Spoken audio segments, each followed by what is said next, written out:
হরে কৃষ্ণা, জয় রাধে, হরি বল। আজ পাণ্ডবা নির্জলা একাদশীর মাহাত্ম্যটি আপনাদের সামনে পাঠ করে শোনাবো। আপনারা মনোযোগ সহকারে শ্রবণ করুন। জ্যৈষ্ঠ মাসের শুক্লপক্ষের এই নির্জলা একাদশী ব্রত সম্পর্কে ব্রহ্ম বৈবর্ত পুরাণে শ্রী ভীমসেন ব্যাস সংবাদে বর্ণিত হয়েছে। মহারাজ যুধিষ্ঠির বললেন, হে জনার্দন, আমি অপরা একাদশীর সমস্ত মাহাত্ম্য শ্রবণ করলাম। এখন জ্যৈষ্ঠ শুক্লপক্ষের একাদশীর নাম ও মাহাত্ম্য কৃপাপূর্বক আমার কাছে বর্ণনা করুন। শ্রীকৃষ্ণ বললেন, এই একাদশীর কথা মহর্ষি ব্যাসদেব বর্ণনা করবেন, কেননা তিনি সর্বশাস্ত্রের অর্থ ও তত্ত্ব পূর্ণরূপে জানেন। রাজা যুধিষ্ঠির ব্যাসদেবকে বললেন, হে মহর্ষি দ্বৈপায়ন, আমি মানুষের লৌকিক ধর্ম এবং জ্ঞানকাণ্ডের বিষয়ে অনেক শ্রবণ করেছি। আপনি যথাযথভাবে ভক্তি বিষয়নী কিছু ধর্মকথা এখন আমায় বর্ণনা করুন। শ্রীকৃষ্ণ বললেন, এই একাদশী কথা মহর্ষি ব্যাসদেব বর্ণনা করবেন, কেননা তিনি সর্বশাস্ত্রের অর্থ ও তত্ত্ব পূর্ণরূপে জানেন। রাজা যুধিষ্ঠির ব্যাসদেবকে বললেন, হে মহর্ষি দ্বৈপায়ন, আমি মানুষের লৌকিক ধর্ম এবং জ্ঞানকাণ্ডের বিষয়ে অনেক শ্রবণ করেছি। আপনি যথাযথভাবে ভক্তি বিষয়নী কিছু ধর্মকথা এখন আমায় বর্ণনা করুন।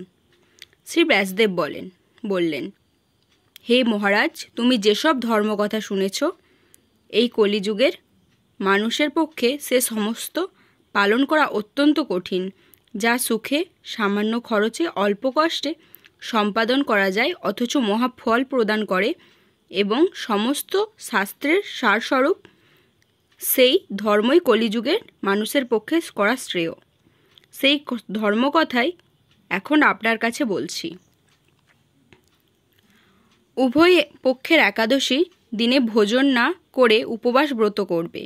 দ্বাদশী দিনে স্নান করে শুচিশুদ্ধ হয়ে নিত্যকৃত্য সমাপনের পর শ্রীকৃষ্ণের অর্চন করবে।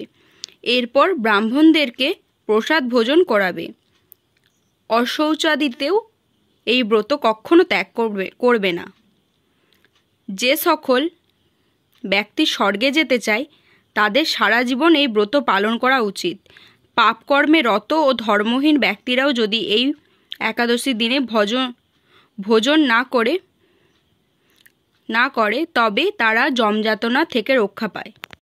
শ্রী ব্যাসদেবের এসব কথা শুনে গদাধর ভীমসেন অশ্বত্থ পাতার মতো কাঁপতে কাঁপতে বলতে লাগলেন, হে মহাবুদ্ধি পিতামহ, মাতা কুন্তী, দ্রৌপদী, ভ্রাতা যুধিষ্ঠির, অর্জুন, নকুল ও সহদেব এরা কেউই একাদশীর দিনে ভোজন করে না।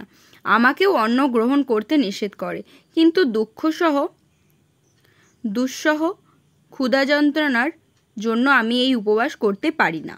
ভীমসেনের এরকম কথায় ব্যাসদেব বলতে লাগলেন, যদি স্বর্গাদি দিব্যধাম লাভে তোমার একান্ত ইচ্ছা থাকে, তবে উভয় পক্ষের একাদশীতে ভোজন করবে না। তদুতর ভীমসেন বললেন, আমার নিবেদন এই যে, উপবাস তো দূরের কথা, দিনে একবার ভোজন করে থাকাও আমার পক্ষে অসম্ভব, কারণ আমার উদরে বৃক নামে এক অগ্নি আছে। ভোজন না করলে কিছুতেই সে শান্ত হয় না। তাই প্রতিটি একাদশী পালনে আমি একেবারেই অপারগ। হে মহর্ষি, বৎসরে একটি মাত্র একাদশী পালন করে যাতে আমি দিব্যধাম লাভ করতে পারি, এরকম কোনো একাদশীর কথা আমাকে নিশ্চয় করে বলুন। তখন ব্যাসদেব বললেন, জ্যৈষ্ঠ মাসের শুক্লপক্ষের একাদশী তিথিতে জলপান পর্যন্ত না করে সম্পূর্ণ উপবাস থাকবে, তবে আচমনে দোষ হবে না। ওই দিন অন্নাদি গ্রহণ করলে ব্রত ভঙ্গ হয়। একাদশীর দিন সূর্যোদয় থেকে দ্বাদশীর দিন সূর্যাস্ত পর্যন্ত জলপান বর্জন করলে অনায়াসে 12টি একাদশীর ফল লাভ হয়। বছরের অন্যান্য একাদশী পালনে অজান্তেও যদি কখনো ব্রতভঙ্গ হয়ে যায়, তাহলে এই একটি মাত্র একাদশী পালনে সেই সব দোষ দূর হয়। দ্বাদশীর দিনে ব্রাহ্ম মুহূর্তে স্নানাদি কার্য সমাপ্ত করে শ্রীহরির পূজা করবে। সদাচারী ব্রাহ্মণদের বস্ত্রাদি দানসহ ভোজন করিয়া আত্মীয় স্বজন সঙ্গে নিয়ে নিজে ভোজন করবে। এরূপ একাদশী ব্রত পালনে যে প্রকার পুণ্য সঞ্চিত হয়, এখন তা শ্রবণ করো। সারা বছরের একাদশী ফলই এই একটি মাত্র ব্রতেও উপবাসে লাভ করা যায়। শঙ্খ চক্র গদা পদ্মধারী ভগবান শ্রীকৃষ্ণ আমাকে বলেছেন, বৈদিক ও লৌকিক সমস্ত ধর্ম পরিত্যাগ করে যারা একমাত্র আমার শরণাপন্ন হয়ে নির্জলা একাদশী ব্রত পালন করে তারা সর্বপাপ মুক্ত হয়। বিশেষত কলিযুগে ধন সম্পদ দানের মাধ্যমে সদ্গতি বা স্মার্ত সংস্কারে মাধ্যমেও যথার্থ কল্যাণ লাভ হয়। কলিযুগে দ্রব্যশুদ্ধি নেই। কলিতে শাস্ত্রোক্ত সংস্কার বিশুদ্ধ হয় না, তাই বৈদিক ধর্ম কখনো সুসম্পন্ন হতে পারে না। হে ভীমসেন, তোমাকে বহু কথা বলার আর প্রয়োজন কি? তুমি উভয় পক্ষের একাদশীতে ভোজন করবে না।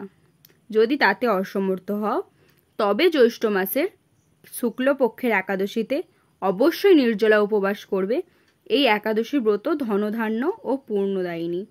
যমদূতগণ এই ব্রত পালনকারীকে মৃত্যুর পর স্পর্শ করতেও পারে না।